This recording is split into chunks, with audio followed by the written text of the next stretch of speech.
বিষয়। রাজনীতি, পলিটিক্স, পাঁচজন পাঁচ রকম করবে, এটাই স্বাভাবিক। এক গ্রামে পাঁচটা রাজনৈতিক দল থাকবে, এটাই গ্রামের সৌন্দর্য। কিন্তু এই রাজনৈতিক নেতা নেত্রীর ইন্ধনে পড়ে আপনার ভাই ভাইয়ের সম্পর্ক যেন নষ্ট না হয়ে যায়। কথা ঠিক না? রাজনৈতিক নেতা নেত্রীদের প্ররোচনায় আপনার চাচা ভাইপোর সম্পর্ক নষ্ট না হয়ে যায়। রাজনৈতিক নেতা নেত্রীদের নোংরা পরিকল্পনাতে আপনার মামা ভাগনার সম্পর্ক যেন নষ্ট না হয়ে যায়।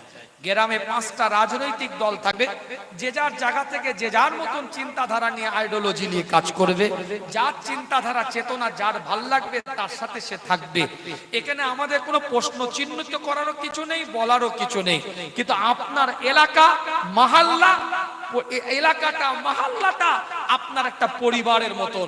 এই জায়গাটা যেন ঠিক থাকে। কেন মুসলমানকে নিয়ে খেলা করার একটা পরিকল্পনা আগেও হয়েছে, এখনো হচ্ছে, আগামীতেও হবে। সেই জায়গাটায় সতর্ক থাকতে হবে, পাটা স্লিপ না করে যায়।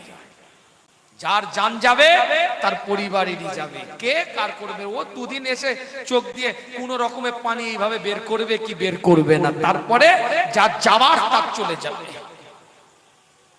কথা ঠিক বললাম না ভুল বললাম? খুব সাবধান করে দিলাম। রাজনীতি করুন, আপনার ব্যাপার, গণতান্ত্রিক অধিকার, সাংবিধানিক অধিকার, যা খুশি করে যান। ও মাথা মারার আমার কোনো দরকার নেই। কিন্তু আপনার রাজনীতির করার ফলে গ্রাম, পাড়া, মহল্লায়, এলাকার ইউনিটি যেন নষ্ট না হয়, ওটা আলাদা জায়গায় রাখেন। কথাটা বোঝাতে পারছি? এমন কিছু ঈমান নয় যে একবারে নুকি বেঁধে নেমে পড়তে হবে। কি দিয়েছে তোমার? কি পেয়েছো তুমি? খালি প্রতিশ্রুতি দিয়ে গেছে সবাই। কি দিয়েছে তোমাকে? করছো করো, যে কোনো দল করো, সেটা তোমার ব্যাপার। কিন্তু প্রতিশ্রুতির গল্পই শুনিয়ে গেছে। এটা নয় সেটা, সেটা নয় এটা, এবারে এলে এটা হবে, ওবারে গেলে এটা হবে, এই প্রতিশ্রুতি দিয়ে গেছে। আর কিছু নিরীহ নিষ্পাপ কলিজার জানগুলো কেড়ে নিয়েছে এরা। তাই রাজনীতির কোন প্ররোচনায় পড়বেন না, রাজনীতির কোন নেতার ইন্ধনে পড়বেন না। যে কোনো নেতা নেত্রীকে আপনি ভালোবাসতে পারেন, সেটা আপনার রাজনৈতিক প্ল্যাটফর্ম। কিন্তু তার ইন্ধনে পড়ে আপনার ভাই ভাইয়ের সম্পর্ক নষ্ট না হয়, আপনার চাচা ভাইপোর সম্পর্ক যেন নষ্ট না হয়, আপনার মামা ভাগনার সম্পর্ক যেন নষ্ট না হয়, আপনার প্রতিবেশীর সাথে প্রতিবেশীর যে সম্পর্ক, সে সম্পর্ক যেন নষ্ট না হয়। বুঝতে পারছেন? লড়াই যদি করতে হয় ওয়াকাফের জন্য লড়াই করেন।